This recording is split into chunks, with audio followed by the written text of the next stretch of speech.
అస్మద్గురుభ్యో నమః. శ్రీవిల్లిపుత్తూరులో విష్ణుచిత్తుల వారి పెంపకంలో అల్లారు ముద్దుగా పెరుగుతున్నటువంటి కోదై నిత్యం తండ్రి గారు చెబుతూ ఉండేటటువంటి భాగవత కథలు వింటూ కృష్ణుని యందు మిక్కిలి మక్కువ కలిగినదై పెరుగుతోందిట. విష్ణుచిత్తుల వారు రోజు తులసిని కొన్ని అందమైన పూలతో కలిపి మాలికలుగా కట్టి బుట్టలో పెట్టి తోట పనికి వెళుతూ ఉండేవారట. అట్నుంచి వచ్చిన తర్వాత ఆ మాలికలను వటపత్ర సాయి పెరుమాళ్ళకి సమర్పిస్తూ ఉండేవారు. అయితే తండ్రి గారు తోట పనికి వెళ్ళే సమయంలో ఈమె తాను కృష్ణుని అందానికి సరితూగుతానో లేదో అని ఆ మాలికలను తీసి ధరించి బావిలో చూసుకొని తిరిగి మళ్ళీ ఆ బుట్టలో పెట్టేసేదిట. ఒకనాడు తాను ధరించి బావిలో చూసుకుంటున్న సమయంలో తండ్రి గారు తిరిగి వచ్చారట. భగవంతునికి సమర్పించవలసినటువంటి మాలికలు ఆమె మెడలో చూసినటువంటి విష్ణుచిత్తుల వారు చాలా బాధపడ్డారట. కాస్త ఆమెని కోప్పడ్డారట.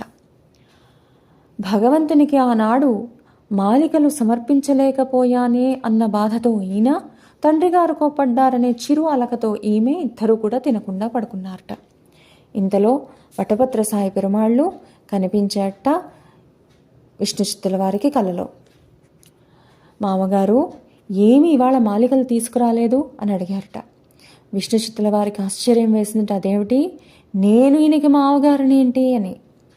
స్వామి, ఇవాళ నా కూతురు తెలియక ఆ మాలికలను ధరించిందయ్యా, అవి ఉచ్ఛిష్టాలైపోయాయని తీసుకురాలేదయ్యా అన్నారట.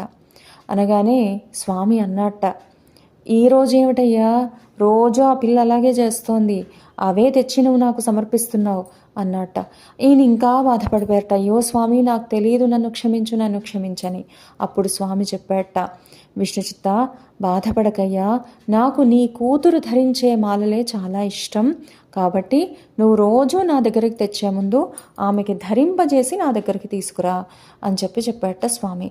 వెంటనే ఈయన అనుకున్నారట, స్వామి స్వయంగా ఈమె ధరించినటువంటి మాలల్ని ధరిస్తానన్నాడంటే ఈమె సామాన్యురాలు కాదు, నన్ను కాపాడడానికి వచ్చినది ఆండాళ్ అని ఆయన నోట్లోంచి అప్రయత్నంగా వచ్చిందిట.